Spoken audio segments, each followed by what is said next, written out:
आज 11वा जागतिक योग दिन.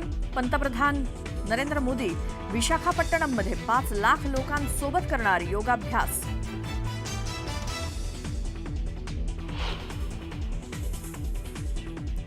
अकराव्या योग दिनानिमित्तानं देशभरात कार्यक्रमांचं आयोजन. केंद्रीय मंत्री जयशंकर, राजनाथ सिंह, नड्डा यांनी केला योगाभ्यास.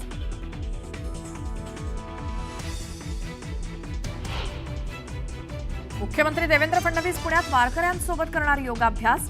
पुणे विद्यापीठात विशेष कार्यक्रमाचं आयोजन.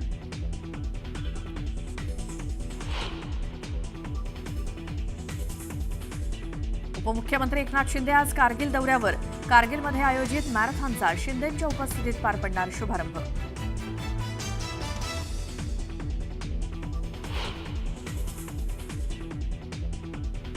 शिवसेना कौन सी असली है इसका परिचय सबको करा दिया है, ऐसे श्री एकनाथ शिंदे जी. खरी शिवसेना एकनाथ शिंदेंचीच. मुंबईतल्या कार्यक्रमातून अमित शहांचं उद्धव ठाकरेंवर शरसंधान.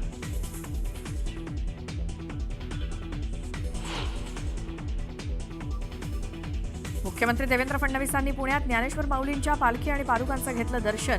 पालखीच्या दर्शनानं तृप्त झाल्याची फडणवीसांची प्रतिक्रिया.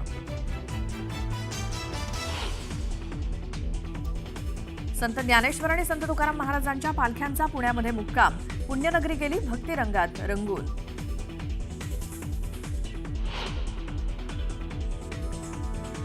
इराणचा इस्रायलवरती पुन्हा एकदा मोठा हल्ला. एकाच वेळी 30 पेक्षा जास्त क्षेपणास्त्रांचा मारा. हैफा शहरासह अनेक ठिकाणांना केलं लक्ष्य.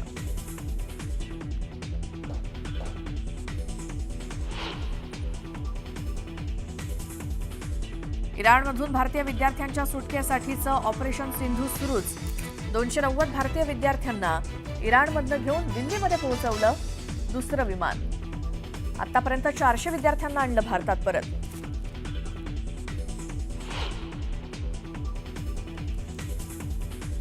आणि पहिल्या कसोटी सामन्याच्या पहिल्या दिवशी भारताच्या 3 बाद 359 धावा. गिल आणि जयस्वालची दमदार शतकी खेळी.